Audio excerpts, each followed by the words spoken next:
I'm Splashes, and welcome to a rather unusual episode.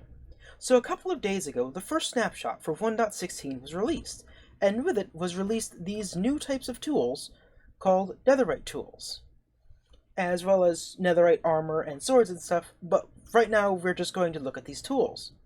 Now in order to produce these tools, in case you are not aware, you will search for these blocks called Ancient Debris, which can be found underneath the lava lakes in the Nether. Up to 4 of these can spawn per chunk. These must be mined with a diamond pickaxe, and you can cook them to netherite scrap in a furnace. Combining netherite and gold in this pattern will give you a netherite ingot, and with that, you can combine it with a diamond pickaxe to form a netherite pickaxe. Now, these tools are designed to be an upgrade to diamond, and the main thing I want you to take away from this very first portion is that these are not earlier mid-game tools. These are very much late-game tools. These tools are very difficult to acquire.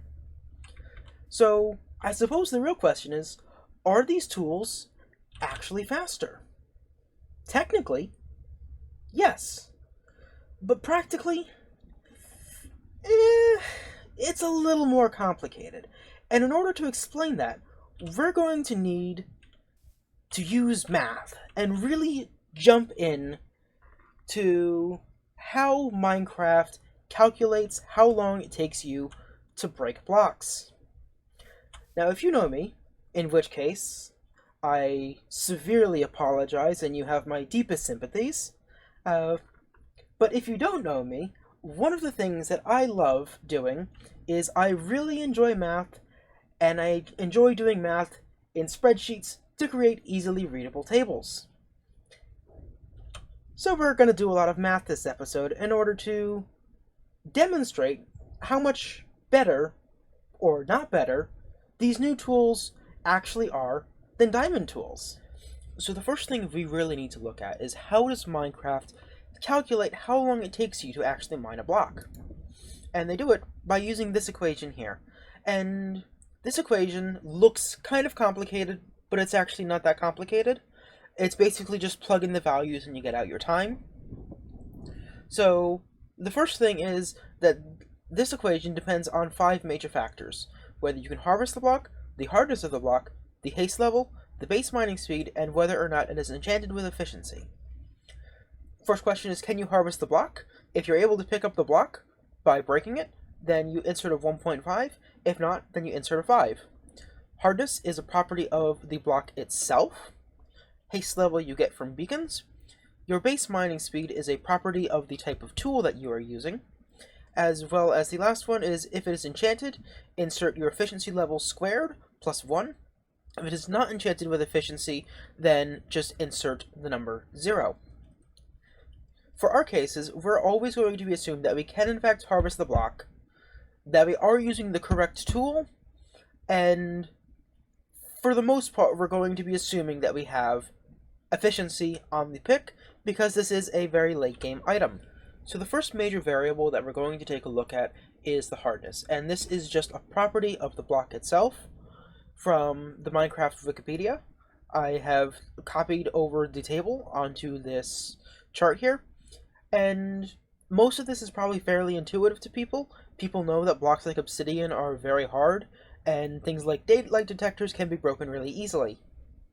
So next we're going to talk about the base mining speed, and it follows this table here. The 2 most important things to note here is that diamond tools have a base mining speed of 8, and netherite tools have a base mining speed of 9.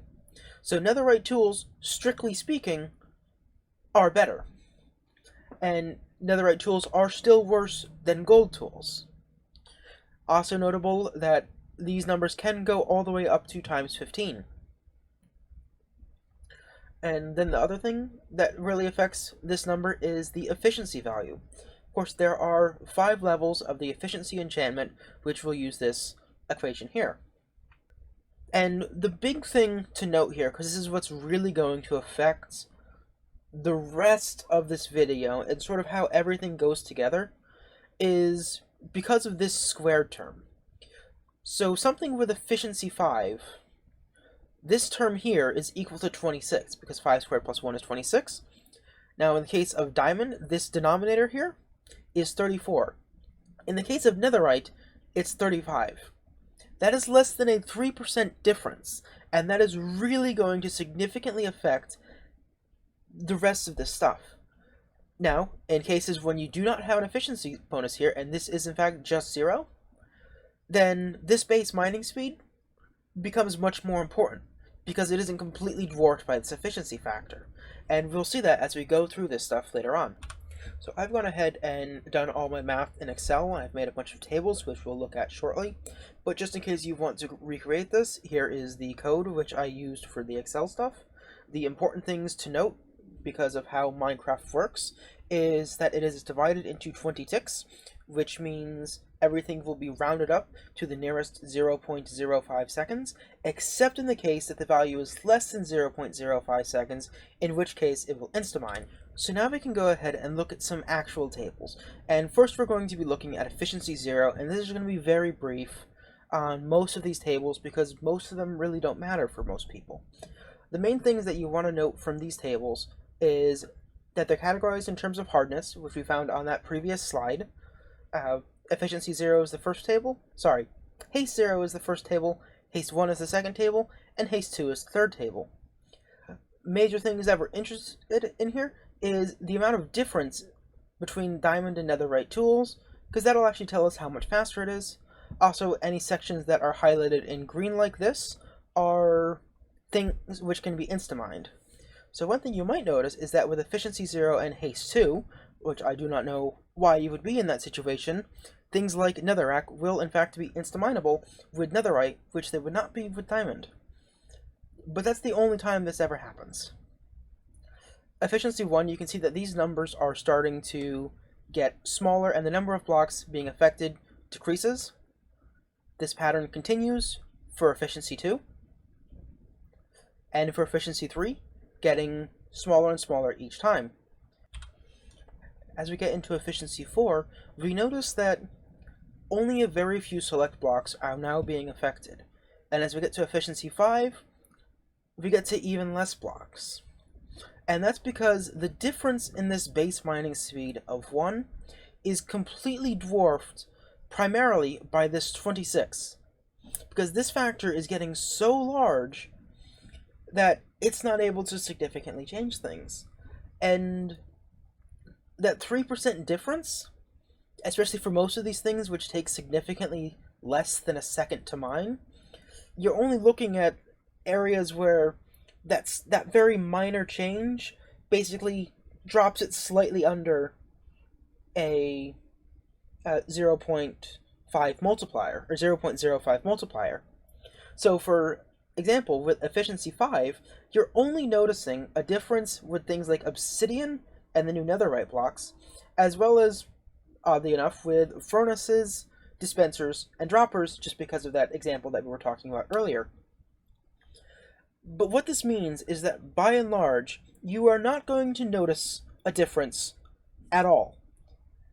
And that's sort of why this doesn't necessarily work. Because this is a very late game item. By now, everyone should have efficiency 5. So, it just doesn't work. It just doesn't work very well. And it doesn't give you new abilities to mine new blocks. And sure, it does offer a decrease for a very select few blocks, but 99% of the time, you're not going to notice a difference. And here's the thing, even if you're doing efficiency 5 haste 0 on obsidian, like you're mining in the end or something, it would take you 24 minutes before you would have saved a single minute. Now, for some people, that might be significant enough. But a lot of times, I don't think that's really worth it. So I suppose this leads to the question, are these tools actually better? In terms of mining speed, for the vast majority of players, no. But they do have some other advantages, which might make them worthwhile, and makes them interesting being better in other ways besides mining speed. Namely the fact that these things will not burn in lava, which is very nice, because most of these things will just disappear. But these things will happily float in lava and not get destroyed. And I think that is probably a pretty great thing. And I'm not sure if that necessarily make it worth it for me to go through and gather this material, but I imagine for quite a few people it would. Plus, aesthetically, they're quite pretty. They look much more like actual picks and stuff compared to the diamond stuff, which is this bright, shiny blue. So, are they better? Kind of. But it's really up to the personal wants and needs of the player, which is honestly probably one of the best ways to make an upgrade. Because you really have a choice. It's not strictly better, but it's not strictly worse. And it's not strictly the same either. So, I hope you enjoyed this. And with that, I've been Splashes. Thank you for watching. Bye bye!